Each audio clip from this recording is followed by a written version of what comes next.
Bonjour, c'est Jean Descartes.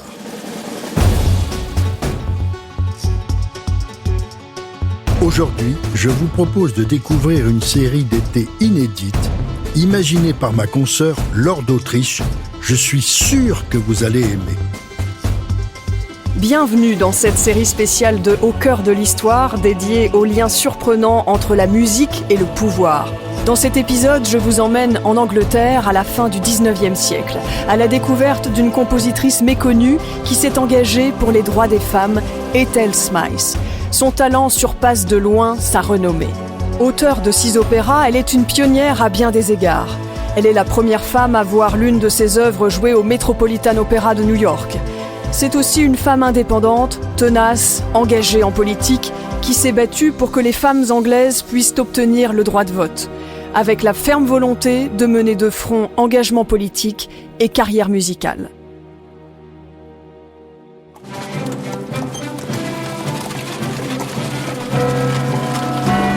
Janvier 1911, à Londres. Quelques centaines de femmes marchent fièrement, avec leurs pancartes et leurs slogans. Demander la liberté pour les femmes n'est pas un crime. Des actes, pas des mots. Des actes, pas des mots. Des actes, pas des mots. Demander la liberté pour les femmes n'est pas un crime, martèlent ces militantes qui manifestent pour le droit de vote.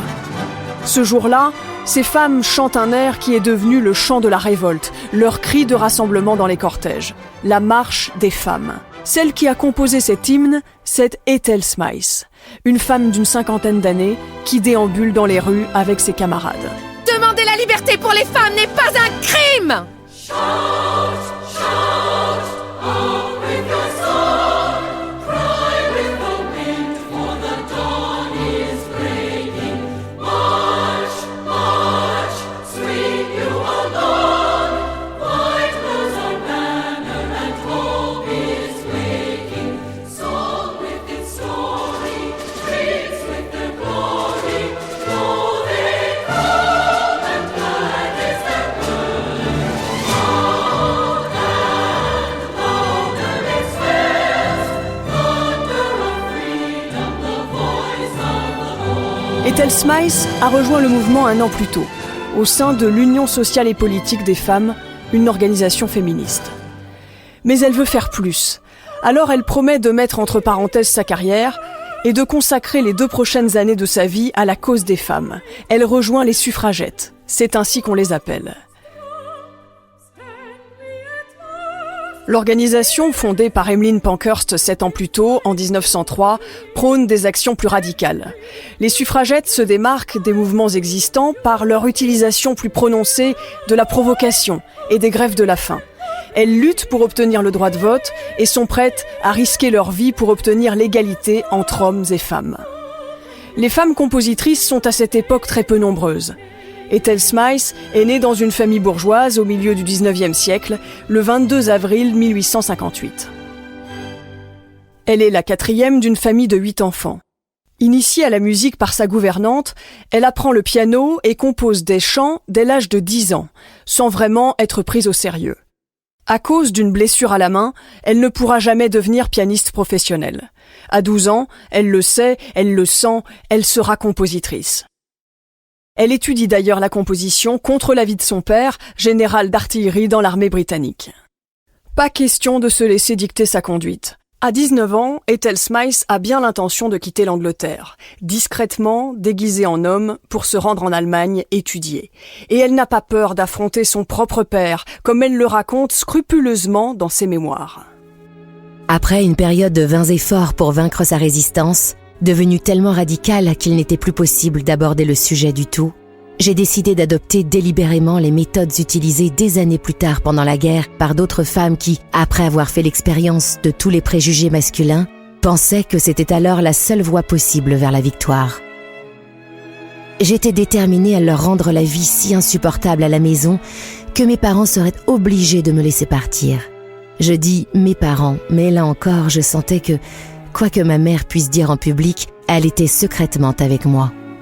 À cette époque, aucune fille décente ne voyageait seule, en 3e classe, et les autobus étaient des choses inouïes dans notre monde, et je n'avais pas d'argent. Mais je me faufilerai à travers les champs jusqu'à la gare de Farnborough, puis celle de Londres. La voilà en Allemagne, avec sous le bras, en guise de carte de visite, la musique qu'elle a composée. Arrivée au conservatoire de Leipzig, le directeur la reçoit, regarde les partitions qu'elle a composées. C'est entendu. Elle sera admise dans la classe de composition et devient alors la première femme au monde à intégrer une classe de composition dans un conservatoire. À Leipzig, elle donne son premier concert et fait jouer alors son opus 1 qu'elle écrit à l'âge de 26 ans, un quintet à cordes avec 2 violoncelles.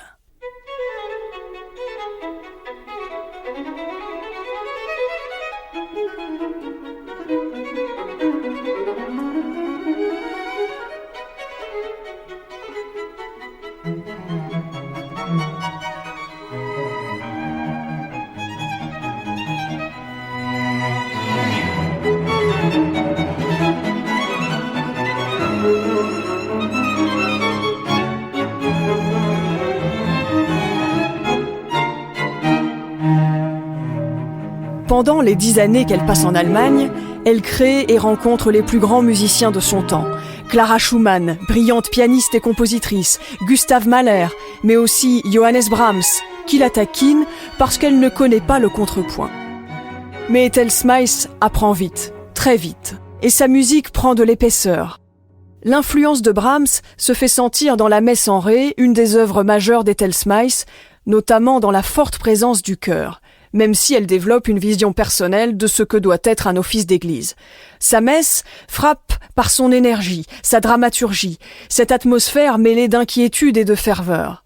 Et par les libertés qu'elle prend avec la liturgie, le Gloria ne se glisse pas comme il se doit entre le Kyrie et le Credo, mais arrive triomphalement à la fin.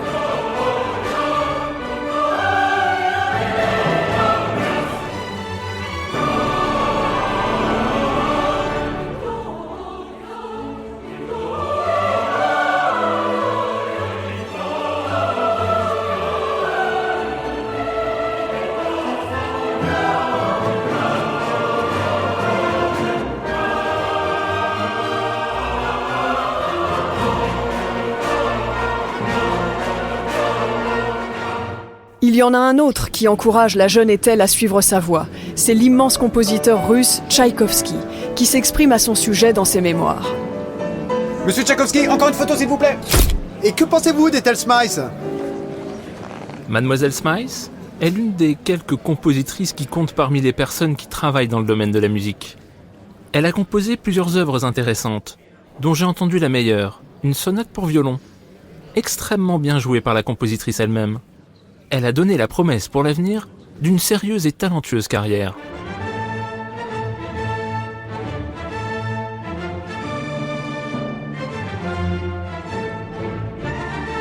À Leipzig, on donne la première de son opéra Les Naufrageurs. Le public est enthousiaste, mais Ethel Smyth fulmine. Le chef d'orchestre a osé tailler dans sa musique. Non mais comment ose-t-il mutiler mon opéra ? Le soir même, elle s'empare de toutes les partitions d'orchestre et les emporte à Prague, bloquant de ce fait la poursuite des représentations allemandes.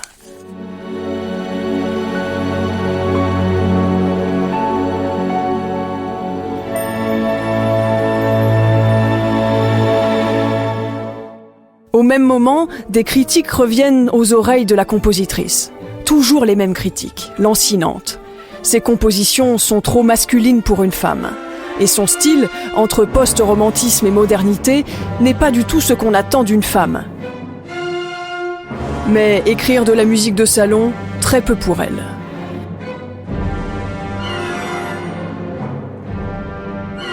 Elle réussit tout de même à se faire un nom à Leipzig dans les années 1880, puis finit par rentrer en Grande-Bretagne en 1890 pour poursuivre sa carrière. Les années qui vont suivre sont couronnées de succès. Ethel Smyth veut aborder toutes les formes du répertoire musical. Il y aura donc une sérénade pour orchestre, puis des opéras, ou encore un concerto pour violon, corps et orchestre. En parallèle, elle continue à batailler pour que ses œuvres soient jouées dans de bonnes conditions, dirigeant elle-même certaines créations. Elle compose alors la Messe en Ré, l'une de ses œuvres majeures qu'elle présente devant la reine Victoria, mais aussi dans la prestigieuse salle du Royal Albert Hall de Londres en 1893, avec le soutien de l'impératrice française Eugénie. La voilà déjà introduite dans le monde musical. En 1898, son premier opéra, Fantasio, est monté à Weimar. 5 ans plus tard, son second opéra, Der Wald, La Forêt, tient l'affiche du Metropolitan Opera à New York. C'est une première pour un opéra composé par une femme. Et il faudra ensuite attendre l'année 2016 pour qu'un autre opéra écrit par une femme soit joué au Metropolitan Opera avec une œuvre de la compositrice finlandaise Kaija Saariaho. Pour être jouée dans des salles prestigieuses, Ethel Smyth doit se battre dans un milieu dominé par les hommes. En 1910, elle fait la connaissance de Bruno Walter, le grand chef d'orchestre, qui détaille sa rencontre avec elle. Peu avant son départ, Gustav Mahler me fit faire une connaissance extraordinairement intéressante, d'où l'amitié devait naître peu à peu. C'était Ethel Smyth qui était venue le voir, avec à la main la partition de son opéra The Wreckers, Les Naufrageurs, et qu'il m'avait adressée. Je vis paraître devant moi une maigre anglaise de 48 ans environ, vêtue d'une robe d'une couleur indéfinissable en forme de sac, qui me déclara avoir étudié jadis à Leipzig. Brahms s'était intéressé à sa musique de chambre, et son opéra La Forêt avait été créé à Dresde. Et elle était maintenant ici pour nous faire connaître à Vienne son dernier opéra sur un texte tiré des Naufrageurs. Nous consacrâmes alors toute la matinée à son opéra.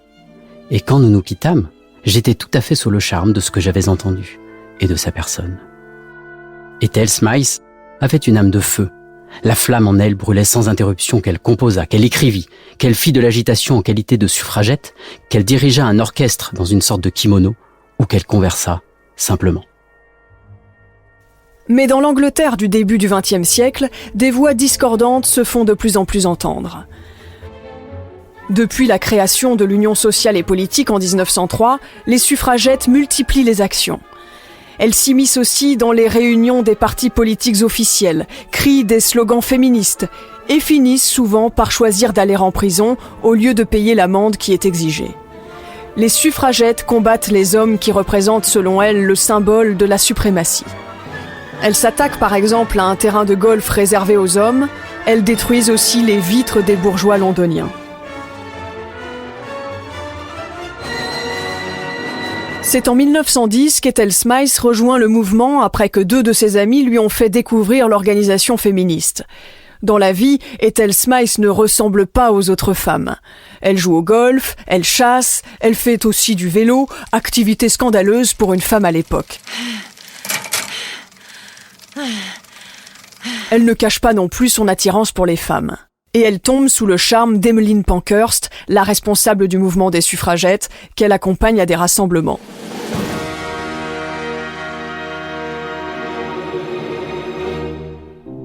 Ensemble, elles mènent aussi des actions de plus en plus radicales. Prends ça, Lewis! Non! Mais laissez-moi! Vous n'avez pas le droit! Attrapez-la! Laissez-moi, bande de brutes! Boucle-la! En mars 1912, pour avoir brisé d'un jet de pierre les fenêtres du secrétaire d'État aux colonies, Ethel Smyth se retrouve en prison pendant 2 mois.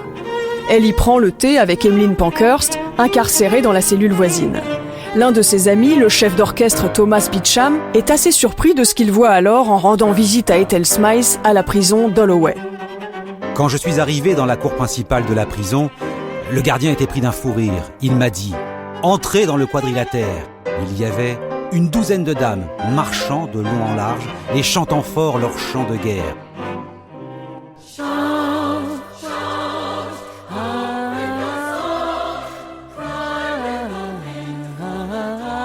Le gardien me montra une fenêtre où se trouvait Ethel. Elle était penchée et dirigeait vigoureusement le groupe avec une brosse à dents, se joignant au chœur sur sa propre chanson avec une frénésie presque magique. Ce qu'elles entonnent ce jour-là, c'est bien entendu la marche des femmes. Au lieu des 2 mois de prison initialement prévus, Ethel Smyth n'y restera finalement que 5 semaines.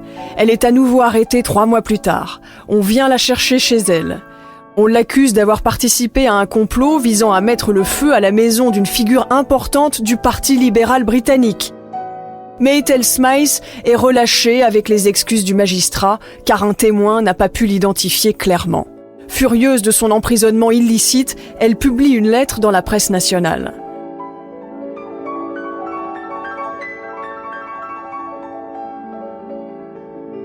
Les grèves de la faim se multiplient dans les prisons.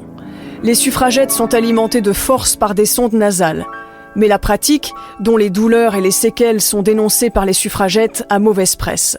Alors, en 1913, le gouvernement répond par une loi surnommée la loi Chat et Souris. Quand une gréviste de la faim devient trop faible, elle est relâchée jusqu'à ce qu'elle soit rétablie, puis réincarcérée. Et ainsi de suite. Emmeline Pankhurst en fait les frais. Elle est arrêtée un jour devant le portail d'Ethel.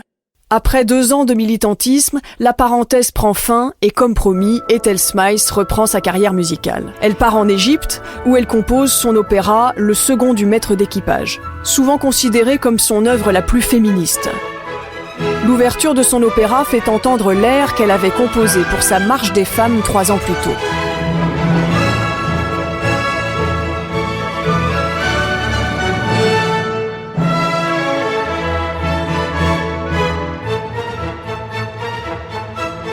La Première Guerre mondiale, qui commence en 1914, marque un tournant. Les suffragettes suspendent leur mouvement pour rallier l'effort de guerre. Ethel Smiles a fini par se brouiller avec son amie Emmeline Pankhurst. Elle rejoint la 13e division de l'armée française. Elle travaille à l'hôpital militaire de Vichy pendant la guerre et commence l'écriture de ses mémoires. La guerre a bloqué les représentations de ses œuvres prévues en Allemagne. Une fois la guerre finie, en 1922, elle publie un cycle de mélodies françaises qui est joué au Festival de Salzbourg en Autriche. Au début du mois de janvier 1918, en Grande-Bretagne, le droit de vote est enfin donné aux femmes, mais seulement à partir de l'âge de 30 ans. À l'époque, Ethel Smiles est toujours en France. C'est avec difficulté qu'elle réussit à retourner en Angleterre. Voilà venu le temps des honneurs. Ethel Smiles est anoblie en 1922. Elle est faite chevalière de l'ordre de l'Empire britannique et devient ainsi la première compositrice à obtenir ce titre. Elle sacrifie tout à la musique. On ne lui connaît aucune relation de longue durée. En 1930, alors que sa symphonie chorale « La prison » est créée à Londres, la compositrice, alors âgée de 71 ans, tombe amoureuse de l'écrivaine Virginia Woolf. Ce n'est pas réciproque. Elles vivent alors une amitié, s'écrivent pendant plus de 10 ans, jusqu'au suicide de Virginia Woolf en 1941. À la même époque, la surdité dont Ethel Smiles est atteinte depuis une vingtaine d'années devient plus sévère. La voilà frappée de la même maladie que le grand Beethoven. Très affaiblie, Ethel Smiles s'éteint 3 ans plus tard, en mai 1944, à l'âge de 86 ans. Ethel Smiles laisse derrière elle un concerto, 6 opéras, des symphonies, des hymnes, mais aussi une autobiographie en 9 volumes. Malgré toutes les distinctions qu'elle a reçues, ses œuvres ne sont alors quasiment plus jouées en concert. Il faudra attendre 2017 pour que son œuvre réapparaisse. Les États-Unis organisent notamment la première mise en scène d'un de ses opéras et assurent en 2018 la création mondiale de sa toute dernière œuvre, écrite en 1930. Shout, shout, up with your song, cry with the wind, for the dawn is breaking.